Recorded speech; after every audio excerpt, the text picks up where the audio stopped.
Welcome to my channel core economics. I am Preeti Gautam और आज का मेरा टॉपिक है कॉजेस ऑफ इन्फ्लेशन। इससे पहले वाले वीडियो में मैंने व्हाट इज़ इन्फ्लेशन और तीव्रता के आधार पर मैंने इन्फ्लेशन बताई है।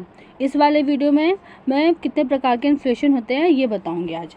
स्टार्ट करते हैं इस चलन स्फीति से। क्या होती है ये? जब चलन में मुद्रा की मात्रा में वृद्धि हो जाती है जिसके कारण स्फीति उत्पन्न होती है। ये आरबीआई द्वारा कागजी मुद्रा होती है जिसके कारण वस्तुओं के मूल्य में वृद्धि हो जाती है। यानी कि आरबीआई के द्वारा जितनी भी नोट छापी जाती है अपने इंडिया के अंदर, एक देश के अंदर, मान लीजिए एक डिफिनेशन है चलन क्या होती है, एक देश के अंदर भी जितनी भी मनी है जो आरबीआई छाप रही है वो सर्कुलेशन में कितना ज़्यादा है।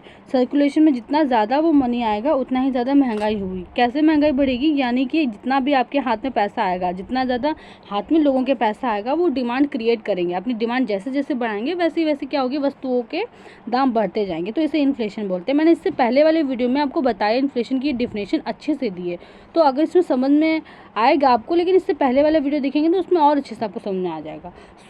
नेक्स्ट है क्रेडिट इन्फ्लेशन। क्रेडिट यानी कि साख। जब देश में मौजूद व्यापारिक बैंक अधिक उधार देने लगते हैं तो वस्तुओं के मूल्यों में अधिक वृद्धि होने लगती है। ये नीति ब्याज की दर को कम करके और ऋण नीति में उदारता बढ़ाने के कारण होती है। यानी कि कमर्शियल बैंक जितनी भी हैं वो लोन देने का काम करती हैं। वो कम इंटरेस्ट पर ज़्यादा लोन देने लगते हैं। तो जब लोग ज़्यादा लोन लेंगे तो क्या करेंगे कि नई कंपनी खोलेंगे, अपना नया बिजनेस स्टार्ट करेंगे। उससे क्या होगा कि वो लोगों को क्या करेंगे, रोज़गार देंगे। रोज़गार देने से लोगों के हाथ में पैसा आएगा। जब लोगों को रोज़गार मिलेगा, काम पे लग जाएंगे तो उनको पैसा मिलेगा, इनकम उनकी होगी। अब जब इनकम होगी तो वो भी डिमांड क्रिएट करेंगे। जब डिमांड, हर इंडिविजुअल अपनी अपनी डिमांड बढ़ाएगा तो इससे क्या होगा, इन्फ्लेशन होगी। और नेक्स्ट है cost push inflation. Cost push inflation क्या होती है कि जब कभी कभी वस्तुओं की लागत बढ़ जाती है जिसके कारण उत्पादक को अधिक धन खर्च करना पड़ता है, जिसके कारण वस्तुओं की कीमतें बढ़ जाती हैं। यानी कि एक प्रोड्यूसर कोई भी वस्तु का उत्पादन कर रहा है तो उसमें क्या होता है, लागतें बढ़ जाती है। लागत यानी कि जो इनपुट वो लगा रहे, इनपुट में क्या होता है कि जैसे कि मान लीजिए वो केचप बना रहे, केचप में क्या होगा, उसको टमाटर चाहिए होगा। तो टमाटर क्या होंगे, खेत से आते हैं तो वो महंगे। टमाटर की जैसे कभी कभी कम प्रोडक्शन हुई थी, कम प्रोडक्शन होने की वजह से वो केचप तो बनाएगा, डिमांड ज़्यादा है, उसके पास कमा देने के लिए कम है केचप, तो वो कम है, उस वजह से उसके दाम बढ़ा करके बेचेगा, है ना। इनपुट में और क्या क्या आता है, लैंड, लेबर, कैपिटल। इनपुट में जितनी भी इनपुट हम लगाते हैं अगर उनका दाम बढ़ गया है, वो महंगे हो गए हैं, तो इस वजह से आउटपुट वो क्या करेगा, अपना जितना भी प्रोडक्शन कर रहा है उसको महंगा करके बेचेगा। ओके, नेक्स्ट है demand push inflation. Demand push inflation यानी कि मांग जनित स्फीति। मांग माने कि जब डिमांड बढ़ती है तो उससे महंगाई बढ़ती है। यानी जिन देशों में जनसंख्या तीव्र गति से बढ़ती है तो वहाँ वस्तुओं और सेवाओं की मांग अधिक तीव्रता से बढ़ती है, जिससे मूल्य में वृद्धि होती है। इसके कारण देश में अधिक मुद्रा चलन में आती है। इस कारण स्फीति उत्पन्न होती है। तो जनसंख्या जैसे जैसे बढ़ रही है वैसे क्या होगी, जैसे जनसंख्या बढ़ेगी तो जनसंख्या जैसे जो बढ़ रही है उनको भी तो खाने के लिए अनाज चाहिए, तो अनाज चाहिए। और जैसे जनसंख्या जो बढ़ रही है उनको भैया रोजगार भी चाहिए। तो जैसे जैसे बढ़ेगी उनको सब चीज़ों की ज़रूरत है, डिमांड वैसे ही बढ़ेगी। डिमांड बढ़ती रहेगी तो लेकिन एकदम सप्लाई तो बढ़ नहीं पाती है। जैसे जैसे तीव्रता बढ़ रही है, जनसंख्या बढ़ रही है, वैसे क्या होगी, डिमांड भी जनरेट होती है। और डिमांड जनरेट होने से भी क्या हो रहा है, इन्फ्लेशन बढ़ रही है। ओके, प्रोडक्शन पुश इन्फ्लेशन क्या होता है, उत्पादन जनित महंगाई। इसमें क्या है, कभी कभी वर्षा कम होने के कारण सूखा पड़ता है जिससे फसल नष्ट होती है, और हड़ताल आदि के कारण प्रोडक्शन कम हो जाती है जिससे इन्फ्लेशन बढ़ जाती है। यानी कि प्रोडक्शन पुश इन्फ्लेशन में क्या है, जब वर्षा हो रही होती है, जब कभी कभी वर्षा होती है तो यानी कि मान लीजिए ब्रेड की फैक्ट्री है, अब वर्षा हुई, खेत में पानी जैसे ज़्यादा आ गया तो उसकी फसल नष्ट हो गई। फसल नष्ट हो गई तो उसका जितना भी उसका बचा हुआ है उसको वो क्या करेगा, अपने लागत को निकाल करके, अपनी मेहनताना को निकाल कर, बाकी तो वो जो जिस भी व्यापारी को बेचेगा तो वो महंगा बेचेगा, क्योंकि क्या करेगा कि कम है अब, लेकिन उसको भी तो उसकी रोजी रोटी चलाने के लिए जो चाहिए कुछ, तो वो थोड़ा तो अपने पास बचाएगा, बाकी वो बेचेगा महंगा करके थोड़ा, क्योंकि फसल नष्ट हो गई इस वजह से थोड़ा महंगा बेच देगा। अब वो क्या करेगा, वो जो व्यापारी लेकर जाएगा उसको और महंगा करके बनाकर ब्रेड बेचेगा, तो ब्रेड और महंगा करके बेचेगा जिससे कि ये प्रोडक्शन पुश इन्फ्लेशन हो गई। नेक्स्ट है बजट इन्फ्लेशन। बजट इन्फ्लेशन यानी कि सरकार आधुनिक विकास के लिए अधिक खर्चा करती है जिसे लोन और टैक्स से पूरा नहीं कर सकती है, तो जिसे घाटे बजट कहा जाता है, जिससे घाटे का बजट बनता है और इसकी पूर्ति नए नोट छापकर की जाती है। तो इस प्रकार की स्फीति को बजटीय स्फीति कहते हैं। यानी कि क्या होगा, बजट इन्फ्लेशन में क्या होता है, यही होता है कि सरकार क्या करती है कि रेवेन्यू एंड उनका एक्सपेंडिचर होता है, तो जितना उनकी इनकम हुई और जितना उनका एक्सपेंडिचर हुआ, तो एक्सपेंडिचर ज़्यादा हो गया। एक्सपेंडिचर ज़्यादा होने की वजह से क्या होगा, उसको पूरा करने के लिए एक्सपेंडिचर को जो ज़्यादा है उसे पूरा करने के लिए वो क्या करती है, लोन और टैक्स लेती है। अब लोन टैक्स से पूरा नहीं हो पा रहा है तो वो आरबीआई से क्या कहेगी कि नए नोट छाप दीजिए। जैसे आरबीआई नए नोट छापेगी तो सर्कुलेशन में नोट बढ़ जाएगी, सर्कुलेशन में मुद्रा बढ़ जाएगी। अब सर्कुलेशन मुद्रा बढ़ने का कोई ऐसा तो नहीं कि सरकार ऊपर से फेंक दे।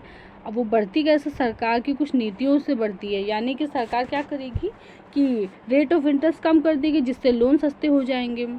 सरकार की कई पॉलिसीज़ भी हैं जिससे कि सरकार नई नई तरह की प्रोग्राम चलाती है जिसमें लोगों को रोज़गार मिलता है, तो उस वजह से भी इकोनॉमी में सर्कुलेशन में मुद्रा बढ़ जाती है, तो इससे इन्फ्लेशन जनरेट हो गई, जिसे बजट इन्फ्लेशन कहते हैं, जिसमें कि घाटे का बजट होता है जिसे नोट छापने से, इसे बजट इन्फ्लेशन कहते हैं। सीधी सी बात तो यही है कि इसमें नए नोट छापने के बाद जो सर्कुलेशन आती है, सर्कुलेशन पैसा बढ़ता है, उसे ही हम घाटे का बजट कहते हैं या फिर बजट इन्फ्लेशन बोलते हैं।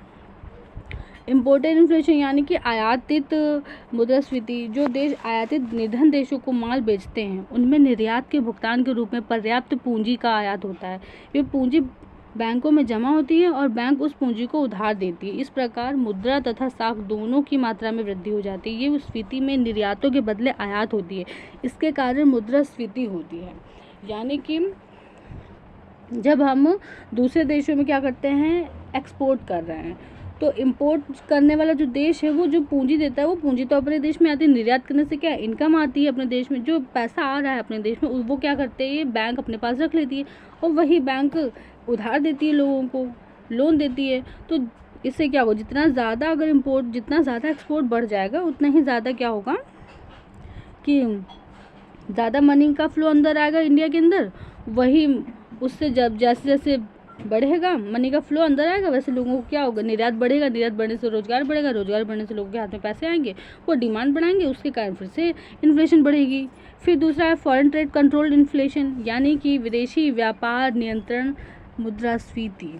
यानी कि अगर हमारे विदेशी व्यापार के आयात पर प्रतिबंध लगाए जाते हैं जिससे दूसरे देश में सस्ता माल नहीं आ पाता है और स्थानीय माल महंगा दाम पर मिलता है। यदि संरक्षण की नीति अधिक समय तक जारी रखी जाएगी तो धीरे धीरे देशी उद्योग में निष्क्रियता उत्पन्न होने लगेगी और अंत में सभी वस्तुएं महंगी होती चली जाएंगी।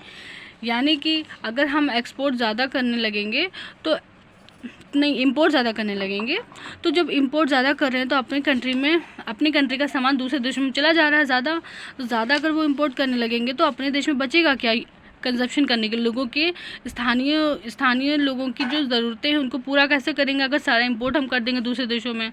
तो इसको कंट्रोल करने के लिए एक फॉरेन ट्रेड पॉलिसी चलाई सरकार ने जिसको कंट्रोल कर सके इंपोर्ट कंट्रोल नहीं करेंगे तो अपने स्थानीय लोगों को वो चीज़ें नहीं मिल पाएंगी यूज़ करने को कंजप्शन के लिए। अब वो जब नहीं मिलेंगी तो उनको जो भी चीज़ जितनी भी बची हुई है अपनी कंट्री में तो वो और महंगा करके उनको देंगे वो लोग, तो महंगा करके उनको फिर से वही चीज़ें मिलेंगी। इसलिए फॉरेन ट्रेड कंट्रोल पॉलिसी है, इसमें इन्फ्लेशन रोकने के लिए ये पॉलिसी बनाई गई है। ओके, और नेक्स्ट है प्रॉफिट इन्फ्लेशन, लाभस्फीति। कभी कभी युद्ध के दौरान उत्पादित वस्तुओं के दाम बढ़ जाते हैं किंतु कच्चे माल के मूल्यों की उतनी वृद्धि नहीं होती है और पूंजीपतियों को अप्रत्याशित लाभ मिलता है और लाभों को तत्काल नए क्षेत्रों में निवेश नहीं किया जाता है जिसके कारण पूंजीपति अधिक वस्तुओं का उपभोग करने लगते हैं। यानी कि जब युद्ध होता है या फिर कोई भी संकट आता है देश में उत्पादित वस्तुओं के दाम, तो वो कुछ चीज़ों को महंगा करके बेचते हैं। जब वो महंगा करके बेचेंगे तो महंगा तो करते हैं उस समय, लेकिन उसमें जो इनपुट है लगा रहे हैं हम लोग, लैंड लेबर एंड कैपिटल जो भी इनपुट है उनका वो, लेकिन लागतें जो है वो महंगी नहीं होती हैं। पर वो प्रोडक्शन तो करके उतना उसको महंगा करके बेचते हैं लेकिन लागतें उतनी महंगी नहीं आती, लागतें तो उनकी उतनी नहीं लग रही हैं। तो जितना भी प्रॉफिट आया वो सारा प्रॉफिट क्या करेंगे, अपनी जेब में रख लेंगे।